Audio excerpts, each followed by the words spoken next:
সাইডে সুন্দরই লাগতেছে কালেমা লেখায় বাসটির ইয়াতে। তাই ভয়ভীতি জয় করে এই সামনের দিকে এগিয়ে চলছি। রাস্তাটা খুবই নিঝুম একটি রাস্তা।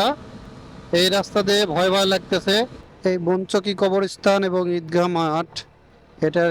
আসসালামু আলাইকুম রহমতুল্লাহ বারাকাতু। বাইকার্স ভাই ও বেড়াদার, কেমন আছেন সকলে? আশা করি সকলেই ভালো আছেন। আলহামদুলিল্লাহ, আমিও ভালো আছি। আজকে যাচ্ছি বাড়ির দিকে।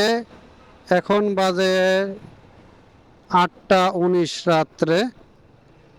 তা এই রাত্রেবেলা বাড়ি যাচ্ছি, একটু জরুরি কাজ পড়ে গেছে, তাই বাড়ির দিকে রওনা দিছি। অনেক ভয় ভীতি ভিতরে কাজ করতেছে, তাই ভয় ভীতি জয় করে এই সামনের দিকে এগিয়ে চলছি।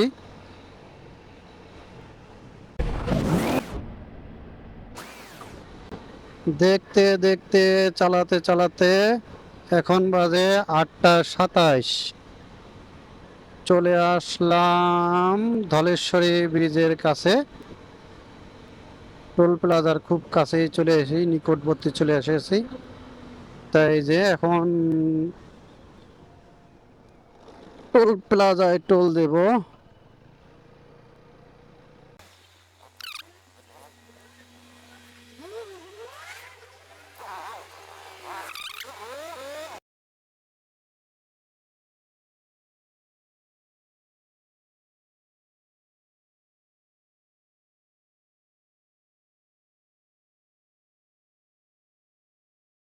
তা রাত্রেবেলা এই পারে আমি যে রুলসটা ফলো করতেছি বাইক রাইডিং এর ক্ষেত্রে, সেটা হচ্ছে কিছু কিছু সময় যে বাসের পিছনে আমি রাইড করতেছি, আবার কিছু কিছু সময় ওভারটেক করতেছি।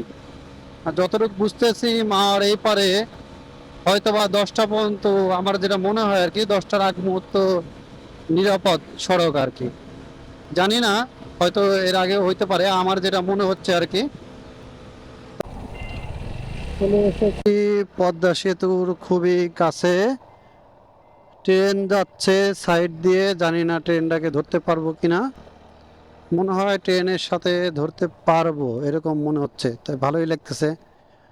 ট্রেনও যাবে, আমিও যাব একসাথে।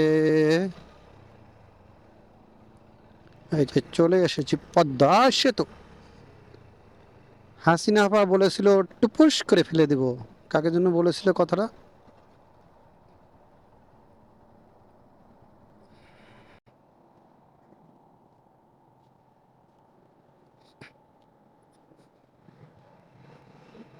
কোথায় বললাম? এখন বাজে 8টা 48।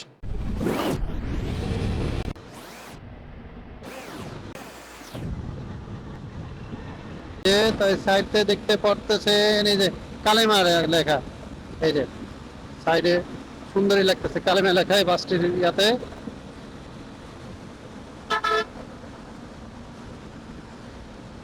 অনেক স্পিডে টানতেছে। পদ্মা সেতু পার হওয়ার পরে 12 কিলোমিটার রাস্তা। তা এই রাস্তাটা খুবই নিঝুম একটি রাস্তা। এই রাস্তা দিয়ে ভয় ভয় লাগতেছে। এই মুহূর্তে আছি আমি পাঁচচরে ঢাকা মা এক্সপ্রেসওয়েতে।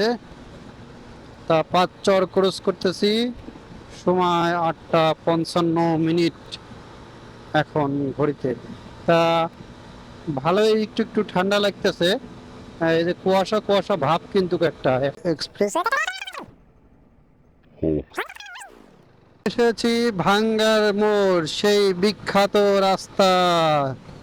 আরে রে রে রে রে, চলে এসেছি বিখ্যাত রাস্তায়। শুকর আলহামদুলিল্লাহ, ভালো ভালাই মতো চলে এসেছি সেই বিখ্যাত রাস্তায়। সুজা মগো ফরিদপুর, ডাইনে মগো বরিশাল। কি এর মগো? এই মগো না তো, বরিশাল লেগো। আমাগো আমাগো আমাগো হইছে ফরিদপুর। এই যে সোজা ফরিদপুর চলে যাচ্ছে, ফরিদপুর বরিশাল। তুমি বামে যাও বামে যাও। হ্যাঁ ঢুকি পড়ো বামে, আমরা যাই সোজা ফরিদপুর। সিনা টান টান করে ফরিদপুরে ঢুকে পড়তেছে। যাক, যোগ করলাম যারা ফরিদপুর বরিশালের আছেন, মাইন্ড করবেন না, একটু মজা করলাম আর কি। এই যে ভাঙা মোড়ে আসলে প্রাণটা জুড়িয়ে যায়, আঁকা বাঁকা রাস্তা, অপরূপ দৃশ্য। 9টা 11 বাজে ভাঙ্গা মোড় থেকে বের হইলাম এই মাত্র। এই যে রাত্রেবেলা কিন্তু সেই এই যে রিক্স, বাবা বাবা, আমার কলিজায় কিন্তু পানি নাই। তবে তবে এতক্ষণ এক্সপ্রেসওয়েতে রাইড করছি, খুবই সতর্কতার সাথে রাইড করছি, কিন্তু কিন্তু একটি সোহাগ পরিবহনের বাস এমনভাবে চাপ দিছিল, আর একটু এলেই গেছিলাম ভগলপুরে। ভয় লাগছে কিন্তু, কেমন নিঝুম গা শিম করছে, এই জন্য একটু স্পিডে টানতেছি। আশেপাশে কোনো বাড়ি ঘরও নাই, পুরো ফাঁকা মাঠ। বাইকার ভাই বন্ধুরা, চলে এসেছি ভালো ভালাই মতো আমার গন্তব্যের খুব কাছাকাছি, মাঝিরকাতি। এই মাঝিরকাতি দিয়ে ডান দিকে যাব, ডান দিকে গিয়ে বলমারি যাব আর কি। আমার আমি যখন পদ্মা সেতু ক্রস করি তখন আর কি আমার আগে ক্রস করছে, আর এখন ওই জায়গা দিয়ে যেতেছে। এটা সময় এখন 9টা 34। এটা হচ্ছে মাঝিরগাতি, মাঝিরগাতি, হ্যাঁ মাঝিরগাতি দিয়ে ঢুকলাম পরে। আর এই জায়গার জন্য কি একটা রেল স্টেশন নাম ছিল, যাই হোক ওটা আমার মনে নেই, ওটা ছবিটা তোলা আছে, সেটা স্ক্রিনে দেখিয়ে দেব। এই স্টেশনের সামনে দিয়ে আমার ট্রেনটি ক্রস করলো, স্টেশনের নামটি স্ক্রিনে দেখিয়ে দিব। তা এখন যে বাজারটি ক্রস করতেছি এটা হচ্ছে জয়নগর বাজার বলে, জয়নগর বাজার দিয়ে ক্রস করতেছি এখন আমি। গ্রামের আঁকা বাঁকা মেঠো পথ দিয়ে চলেছি, খুবই একটি ভয়ঙ্কর রাস্তাটা। তা এই রাস্তাটি পার হতে পারলেই আমার বাড়িতে চলে যাব, এই রাস্তাটি হবে, এই রাস্তাটি পার হইলে চলে যাব। তা আসলে অনেক সময় অনেক কথা আমার ভয়তে উল্টাপাল্টা হইতে পারে, কিছু মনে করবেন না।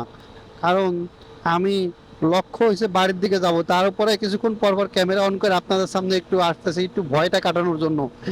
কথাটা বললে মোর বুকে একটু সাহস হয় আর কি, আপনাদের সাথে যে কথাটা বলি তাহলে বুকের সাহসটা হবে, আমার রাইডটা করতে খুব সহজ হবে। এই জন্য খুবই সহজেই চলে এসেছি, শীতল বাতাস, অন্যরকম একটি পরিবেশে চলে এসেছি।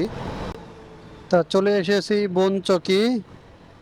এই বনচকিতে আমরা কয়েক গ্রামের মানুষ মিলে একত্রিত হয়ে ঈদের নামাজ আদায় করি, ঈদুল ফিতর এবং ঈদুল আজহার। এই যে বনচকি কবরস্থান ডান পাশে, একটি মাঠ।